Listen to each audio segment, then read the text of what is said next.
Hari kiamat merupakan hari yang sangat besar. Bahkan bencana dunia dibandingkan dengan apa yang akan terjadi di akhirat tidak ada apa-apanya. Orang yang menganggap dunia ini segala-galanya, dia akan tahu bahwa kelak di akhirat dunia ini kecil sekali. Setelah kematian, manusia akan menghadapi masalah yang sangat besar. Oleh karena itu, Allah Subhanahu wa taala mengingatkan untuk mempersiapkan bekal. Wa tazawwadu fa inna khairaz zadi taqwa wattaquni ya ulil albab. Allah berfirman dalam surah Al-Baqarah 197, persiapkanlah bekal dan bekal terbaik adalah takwa. Konteks ayat ini berkaitan dengan ibadah haji. Secara umum, bekal terbaik di dunia maupun di akhirat adalah ketakwaan. Bapak sekalian, di dalam hadis yang diriwayatkan oleh Imam Muslim dari Sauban radhiyallahu anhu, ada Nabi sallallahu alaihi wasallam. Nabi sallallahu alaihi wasallam pernah ditanya, "Aina yakunun nasu yauma yubaddalul ardu ghairal ardi was samawat?" Di mana keberadaan manusia pada saat bumi diganti oleh Allah Subhanahu wa taala, bumi dan langit diganti oleh Allah Subhanahu wa taala dengan bumi yang baru. Setelah terjadi kiamat kubra. Faqala, maka Rasulullah sallallahu alaihi wasallam menjawab, "Hum fid dhulmati dunal jisri." Mereka manusia itu berada dalam kegelapan, tanpa cahaya, dan hanya ada jembatan. Jembatan ini lurus membentang di atas jahanam menuju surga yang tajamnya lebih tajam dari pedang, halusnya lebih halus daripada rambut. Ini di dalam hadis yang diriwayatkan oleh Imam Muslim. Maka setiap orang pada saat itu akan sangat membutuhkan cahaya untuk bisa berjalan melewati jembatan tersebut. Oleh karena itu, sekalian, cahaya yang akan diberikan oleh Allah Subhanahu wa taala nanti adalah cahaya yang diberikan sesuai dengan kadar amalnya di dunia, berupa keimanan, ketaatan, dan ibadah kepada Allah Subhanahu wa taala. Inilah korelasi mengapa Allah Subhanahu wa taala senantiasa berwasiat dengan takwa.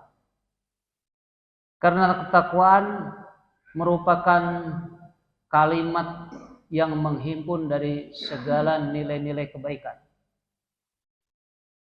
Mulai dari i'tiqad, keyakinan, kemudian ucapan, sampai pada perbuatan. Perbuatan bagus, ucapan bagus, kalau i'tiqadnya bagus, belum tentu mencerminkan suatu ketakwaan. Karena iman harus mencakup ketiga-tiganya. Al-i'tiqadu bil qalbi wal iqraru bil lisan wal amalu bil jawari. Diyakini di dalam hati, diucapkan dalam lisan, dan dikerjakan dalam amal perbuatan atau dengan anggota tubuh. Bapak sekalian, di dalam hadis yang diriwayatkan oleh Imam Hakim dari Abdullah bin Mas'ud radhiyallahu anhu, bahwa Nabi sallallahu alaihi wasallam bersabda, yajma'ullahu an-nasa yaumal qiyamah. Manusia akan dikumpulkan oleh Allah Subhanahu wa taala pada hari kiamat. Fayu'tauna nurahum ala qadri a'malihim. Maka mereka akan diberikan cahaya mereka sesuai dengan kadar amalnya. Cahaya tadi digunakan untuk berjalan di hari kiamat karena dalam keadaan gelap. Faminhum may yu'ta nurahu mislal jabal. Di antara mereka ada yang diberi cahaya setara dengan gunung. Wa minhum may yu'ta nurahu fawqa dzalik.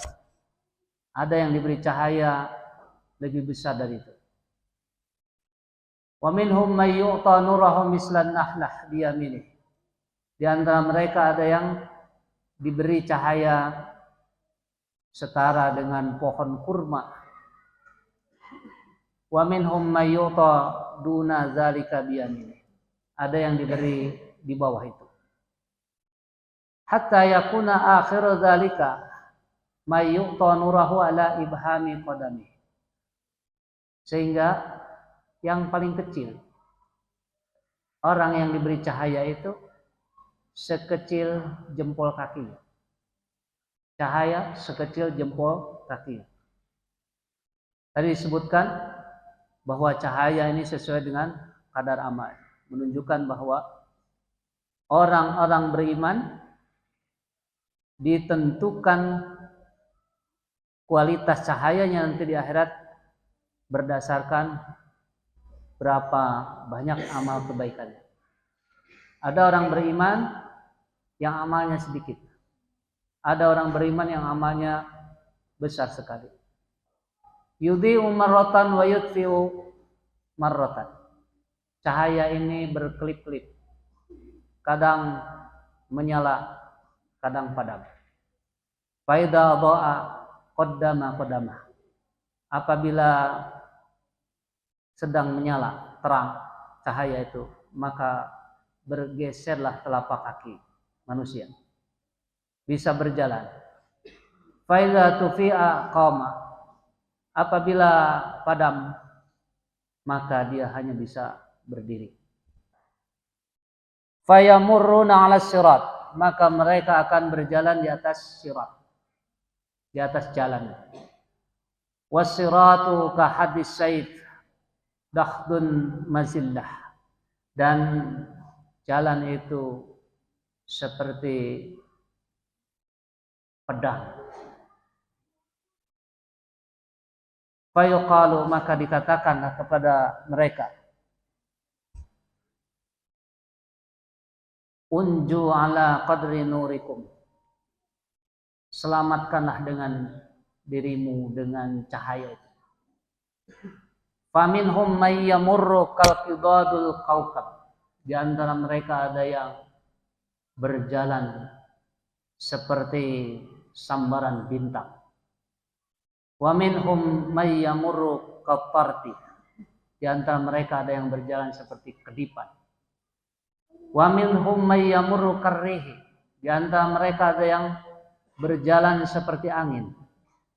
Wa minhum may yamurru kasyaddir rahli wa yarmuru ramlan fayamurruna ala qadri a'malihim. Di antara mereka ada yang berjalan begitu sangat berat, dengan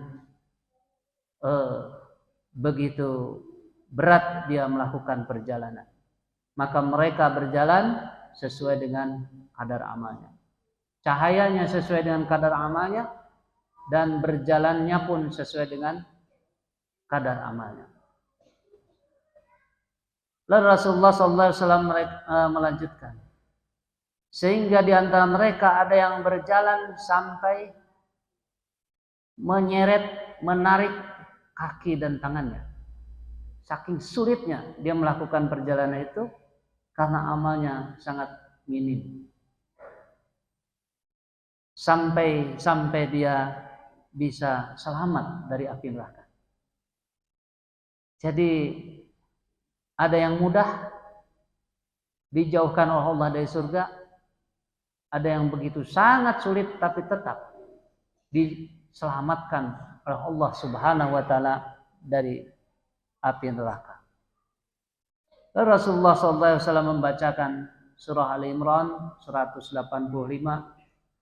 A'udzubillahi minasyaitonir rajim. Faman zuhziha 'anil nar wa udkhilal jannah faqad faz. Barang siapa yang dijauhkan dari api neraka dan dimasukkan ke dalam surga, faqad faz, maka sungguh dia mendapatkan kemenangan. Wa mal hayatid dunya illa mata'ul ghurur. Dan kehidupan dunia ini tiada lain, hanyalah kesenangan yang menipu.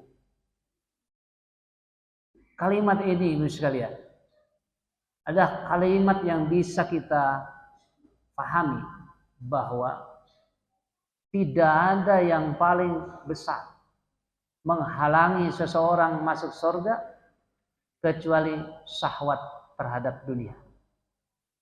Kecuali syahwat terhadap dunia.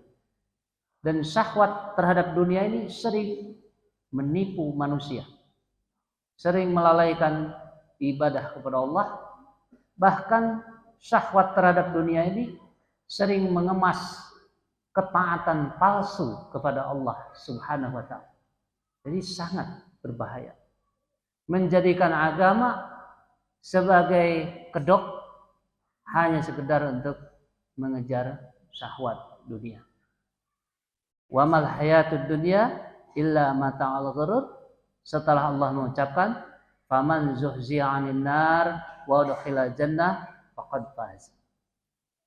Ini kalau kita pahami bersama secara mendalam menjadi suatu peta jalan dalam hidup kita.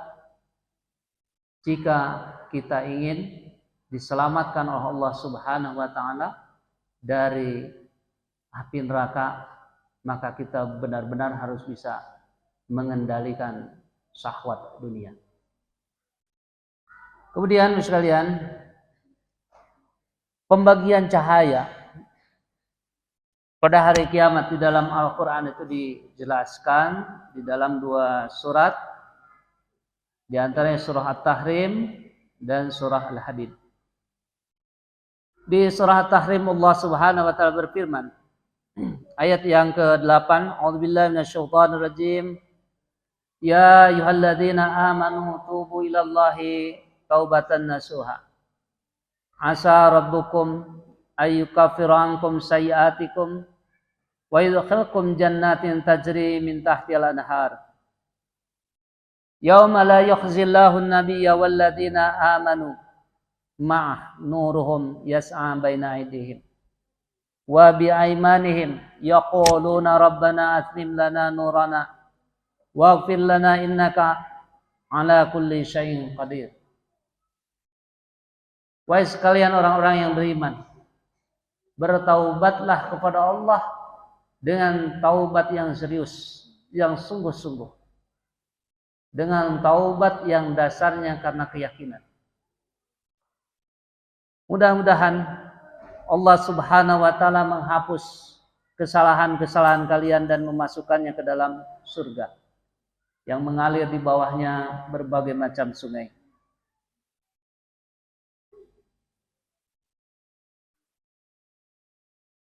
Pada hari Allah Subhanahu wa taala, yauma la yuhzillahu an-nabiyya walladzina amanu ma'ah. Pada hari di mana Allah Subhanahu wa taala tidak akan menghinakan nabi dan orang-orang yang beriman bersamanya. Nuruhum yas'a baina aydihim wa bi'aymanihim. Cahaya mereka terpancar di hadapan dan di sebelah kanan mereka. Yaquluna, mereka berdoa, Rabbana atmim lana, ya Allah sempurnakanlah bagi kami nurana, cahaya kami. Waghfir lana, dan ampunilah dosa-dosa kami. Innaka ala kulli syai'in qadir. Sesungguhnya Engkau Maha Kuasa atas segala sesuatu. Ayat ini mengisyaratkan kepada kita bahwa cahaya Allah itu dimulai pertama beriman kepada Allah Subhanahu wa taala dengan panggilan ya ayyuhalladzina amanu. Tidaklah seseorang memiliki keimanan sekecil biji sawi kecuali akan Allah Subhanahu wa taala masukkan ke dalam surga. Maka keimanan ini perlu kita bangun bersama, keimanan tanpa keraguan akan keberadaan Allah Subhanahu wa taala sebagai pencipta yang mengatur segala sesuatu, yang paling berhak untuk disembah. Yang kedua, taubat. Orang beriman selalu beriringan dengan dosa karena dia manusia biasa. Orang beriman selalu beriringan dengan dosa. Tidak ada seorang pun orang beriman yang tidak berdosa. Orang yang merasa paling sedikit dosanya adalah orang yang paling banyak dosanya. Orang yang merasa paling sedikit dosanya adalah yang paling banyak dosanya. Karena Rasulullah SAW sendiri merasa banyak dosa, padahal beliau maksum, terpelihara, terjaga dari kesalahan-kesalahan. Sementara Rasulullah yang paling beriman, paling bertakwa kepada Allah Subhanahu wa taala. Oleh karena itu, setelah iman, maka ibadah yang sangat mulia di hadapan Allah Subhanahu wa taala adalah taubat. Taubat dalam makna lain bisa diinterpretasikan sebagai orang yang selalu memperbaiki diri. Bukan orang yang selalu menyesali kesalahan saja, tapi orang yang selalu memperbaiki diri. Perubahan menjadi lebih baik, perubahan menjadi lebih baik. Dia tidak ingin tetap berada dalam keadaan awal, puas dengan dirinya sendiri, selalu berubah menjadi lebih baik. Ini adalah makna dari taubat dari versi lain. Karena kalau kita lihat syarat-syarat utama taubat, pertama berhenti, kedua menyesali, yang ketiga mengganti dengan amalan ketaatan kepada Allah, dan yang keempat berangan-angan, berkeinginan tidak akan kembali lagi, ya, tidak akan kembali lagi.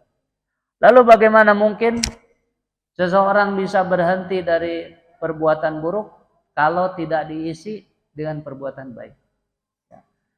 Seseorang bisa lalai dari keburukan ketika dia disibukkan dengan kebaikan. Bapak sekalian, kemudian Allah Subhanahu wa taala melanjutkan,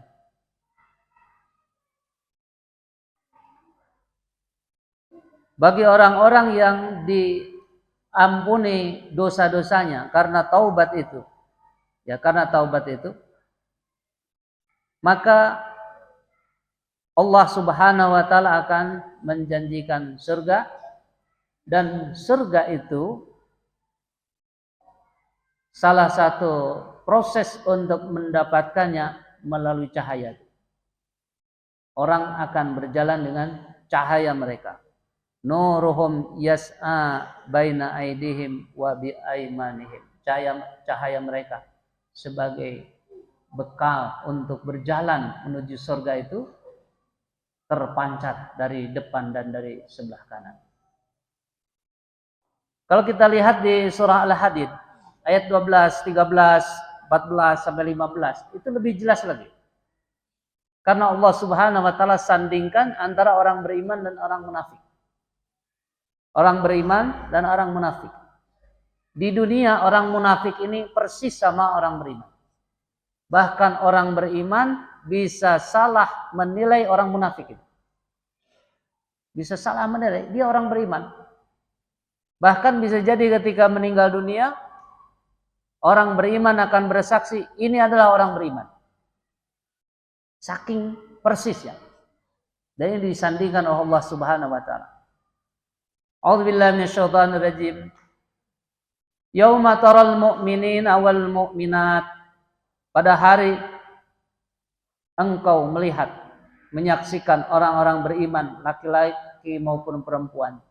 Yas'a nuruhum baina aydihim wa bi aymanihim. Membawa cahaya mereka di hadapan dan dari sebelah kanan mereka. Busyrakumul yauma, kegembiraanlah bagi kalian. Jannatun tajri min tahtil anhar, bahwa kalian akan mendapatkan surga yang mengalir sungai-sungai di bawahnya. Khalidina fiha, kekal di dalamnya. Zalika huwal fawzul adzim, itu adalah kemenangan yang sangat besar. Yauma yaqulul munafiquna wal munafiqat, pada hari itu berkatalah orang-orang munafik, baik laki-laki maupun perempuan, lilladzina amanu, kepada orang-orang yang beriman. Unzurna naqtabis min nurikum, tunggulah kami ingin numpang cahaya kalian. Orang munafik berkata kepada orang-orang yang beriman, tunggulah kami. Orang beriman bisa berjalan dengan cahayanya, orang munafik tidak bisa berjalan karena kegelapan. Qila, dikatakan, yang berkata orang beriman kepada orang munafik, irji'u wara'akum faltamisu nura, kembalilah, pulanglah ke belakang, baliklah ke belakang, carilah cahayamu sendiri. Carilah cahaya sendiri. Orang beriman waktu di dunia dermawan, di akhirat pelit. Tidak mau. Sekedar lampu saja tidak mau berbagi. Di dunia bayarin lampu orang mau. Di akhirat tidak mau berbagi cahaya. Ya, kasihan ya orang munafik, nanti tersesat, tidak ada cahaya, dibantu tidak ada. Ya. Jadi nanti di akhirat tidak akan ada lagi pertolongan. Tidak akan bisa bantu-membantu. Hubungan nasab terputus. Tidak ada lagi ayah dengan anak. Tidak ada lagi saudara. Tidak ada lagi tetangga. Terus sekalian, faduriba bainahum bisurin lahu babun, maka dibuatlah dinding di antara mereka, antara orang munafik dan orang-orang beriman itu dibuatkan dinding yang ada pintunya. Batinuhu fihi rahmah, di sebelah dalamnya adalah rahmat, wa dhahiruhu min qibalil adab, di sebelah luarnya ada azab. Di dalam ada rahmat berisi orang-orang beriman, sebelah luarnya ada azab orang-orang munafik. Yunadunahum, orang-orang munafik memanggil orang beriman. Alam nakum ma'akum, bukankah kami ini dulu sama seperti kamu waktu di dunia? Loh, kamu sholat, saya juga kan sholat. Kamu puasa, saya juga sholat. Kamu ibadah, saya juga ibadah. Gitu ya. Kalau orang-orang beriman menjawab, bala, iya. Kamu dulu sama dengan kita. Walakinnakum fatangtum anfusakum wa tarabbastum wartabtum wa gharratkumul amaniyu hatta jaa amrullah. Sampai datang kematian, kamu menjerumuskan diri kalian sendiri. Kamu merusak keyakinan kamu sendiri, menimbulkan keraguan-keraguan sendiri. Dan kamu ditipu dengan angan-angan. Nah, ini yang membedakan iman dan munafik, bukan amal. Yang membedakan munafik dan iman di sini adalah i'tiqad, motivasi yang mendorong dia beramal. Ini yang perlu kita waspadai, Bapak sekalian. Untuk apa kita sholat? Untuk apa kita puasa? Untuk apa kita beramal baik? Kalau masih disandarkan kepada manusia, kecewa karena manusia tidak menghargainya, kecewa karena manusia tidak menghormatinya, tidak memujinya, bisa batal di hadapan Allah Subhanahu wa taala. I'tiqad. Karena orang beriman pun bisa tertipu. Bisa tertipu. Dan ini sangat berat sekali, misalnya. Membangun keyakinan bukan dengan cara saya harus yakin, tapi harus mendalami unsur-unsur akidah sampai dia yakin bahwa yang punya surga hanya Allah, yang punya neraka hanya Allah. Saya beramal ini hanya mengharapkan pahala dari Allah. Tidak akan ada rasa mengkait dengan urusan manusia. Demikianlah yang dicontohkan oleh Rasulullah dan para sahabat. Dulu orang munafik masuk Islam karena mencari keuntungan. Tak tahan, keluar, murtad. Bilal bin Rabah masuk Islam karena keyakinan. Disiksa, tahan. Disiksa, bukan siksaan yang mudah, tahan. Kaum tukang sihir, para penyihir Fir'aun diancam, dibunuh dengan cara dicincang, secara menyilang tangan dengan kakinya. Dia tahan karena keyakinan. Orang zaman sekarang baru diiming-iming dengan pekerjaan bisa lepas agama. Baru diiming-iming dengan duit yang tidak seberapa bisa lepas akidahnya. Dan ini yang perlu kita benar-benar sikapi dengan serius. Karena kita bukan mencari beragama, bukan mencari peran di hadapan manusia. Oh, saya juga bisa beramal soleh. Bukan itu. Kita membangga-banggakan saya beramal banyak dan manusia banyak tahu.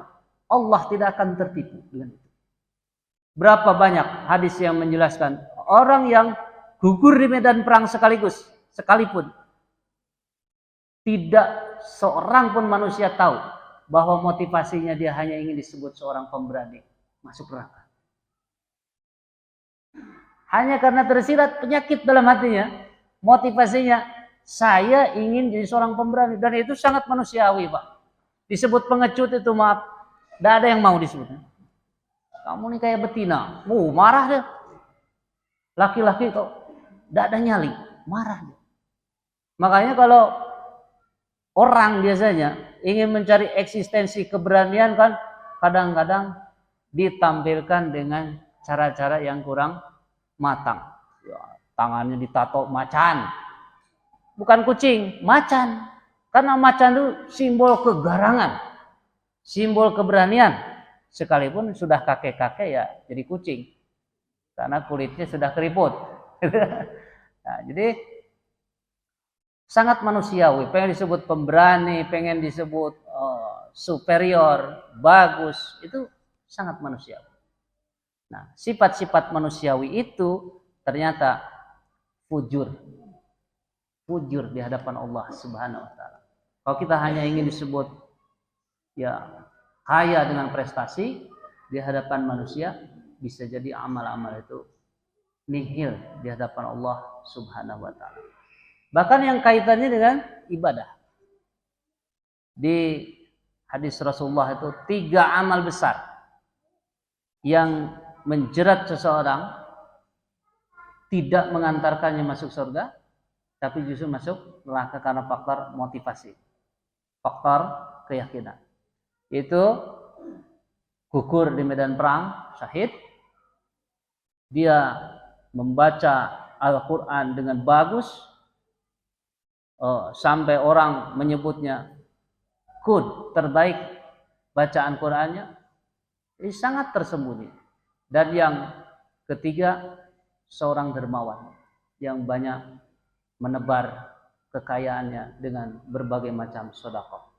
Kalau motivasinya yang tersembunyi tidak diucapkan dalam lisan bukan karena Allah, maka itu tidak menjadi sebuah amal saleh. Maka para ulama menetapkan amal soleh itu disebut dengan amalun yuwafiqu bisyar'illah. Amal yang relevan dengan syariat agama Allah yang mensyaratkan 2 hal. Yang pertama ikhlas niatnya karena Allah. Yang kedua caranya benar. Kemudian Bapak sekalian,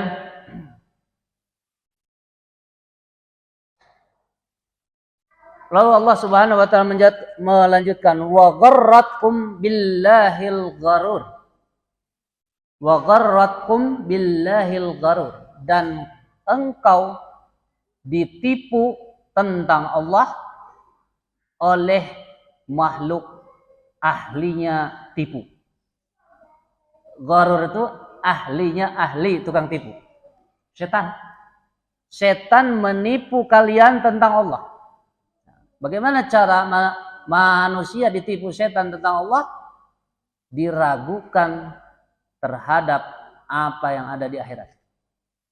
Diragukan terhadap apa yang ada di akhirat. Ini sangat berbahaya. Dan lumrah itu sekalian.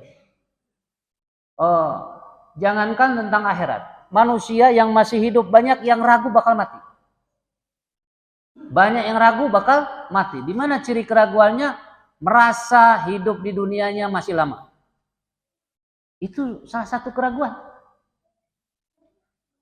Kita yakin bakal mati, yakin. Ya, tidak akan ada orang abadi. Secara lisan begitu. Tapi secara batin ya, kita merasa masih lama. Apalagi masih sehat, masih muda, itu ya. Masih tidak ada gejala-gejala, tanda-tanda sakit, itu kan masih jauh. Masih jauh itu menurut kita. Padahal banyak nasihat, i'mal lidunyaka ka'annaka ta'isu abadan wa'mal li akhiratika ka'annaka tamutu ghadan. Orang yang yakin dengan akhirat itu takut besok mati. Takut mati itu sudah dekat. Sampai beramal ibadah itu berusaha untuk yang terbaik. Dan ini sangat sulit Bapak sekalian, sangat sulit membangun keyakinan bahwa kematian itu sangat dekat.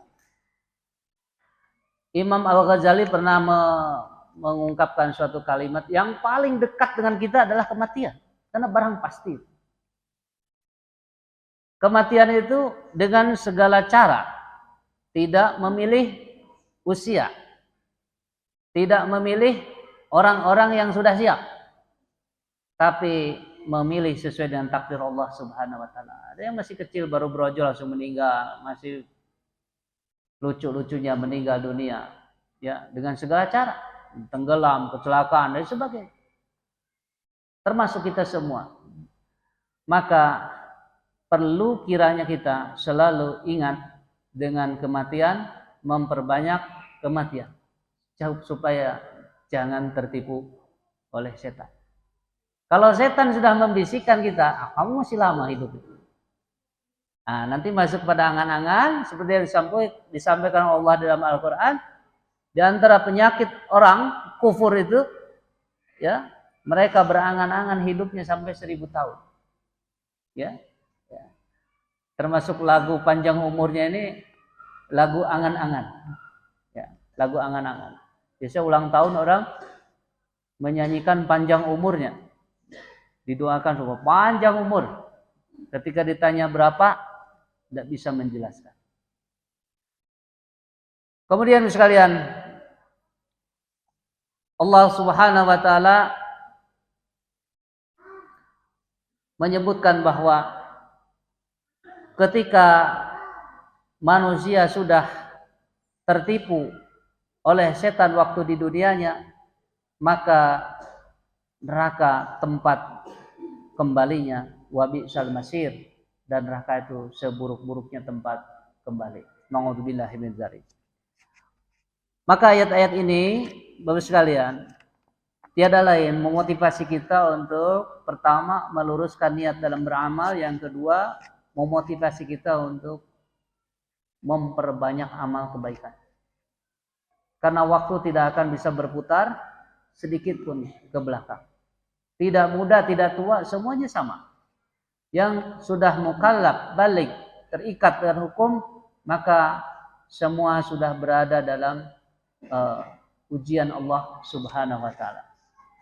Maka Rasulullah SAW dalam atau di antara doa malamnya menjelang tidur, beliau menyampaikan doa kepada Allah Subhanahu wa taala. Di antaranya hadis ini dari Ibnu Abbas, radhiyallahu anhuma, Allahumma ja'al fi qalbi nura wa fi basari nura wa fi sam'i nura wa an yamini nura wa an yasari nura wa fawqi nura wa tahti nura wa amami nura wa khalfi nura wa addim li nura. Kalau kita tidak hafal Arabnya, bisa dibaca pakai bahasa kita. Ya Allah, jadikanlah cahaya di dalam hatiku, cahaya pada penglihatanku, cahaya pada pendengaranku, dari sebelah kanan, cahaya dari sebelah kiri, cahaya dari depan, cahaya dari belakang, cahaya dari atas, cahaya dari bawah. Dan muliakanlah diriku dengan cahaya. Apa yang dimohonkan oleh Rasulullah dari cahaya ini adalah keimanan dan ketaatan kepada Allah dari segala penjuru dan dari segala sumber. Hati melahirkan ketaatan kepada Allah, penglihatan melahirkan ketaatan kepada Allah, pendengaran juga demikian, depan, belakang, kiri, kanan, atas, bawah. Karena iblis pernah berjanji di dalam Al-Quran, saya akan datangi manusia dari depan, belakang, kiri, kanan untuk menggelincirkan manusia. Terus sekalian, hati kalau sudah dimunculkan potensi-potensi jeleknya, itu bisa keras, lebih keras dari batu. Allah Subhanahu wa ta'ala katakan dalam Al-Quran. Kita betul-betul harus waspada dengan hati kita. Hati manusia kalau sudah terkontaminasi penyakit keras hati, itu bahaya sekali. Demikian barangkali sekalian, di antara doa Rasulullah SAW bisa kita telusuri dan bisa kita baca di sebagian doa kita. Saya akhiri, mudah-mudahan memberi manfaat. Subhanakallahumma wa bihamdika asyhadu an la ilaha illa anta astaghfiruka wa atubu ilaik. Wassalamualaikum warahmatullahi wabarakatuh.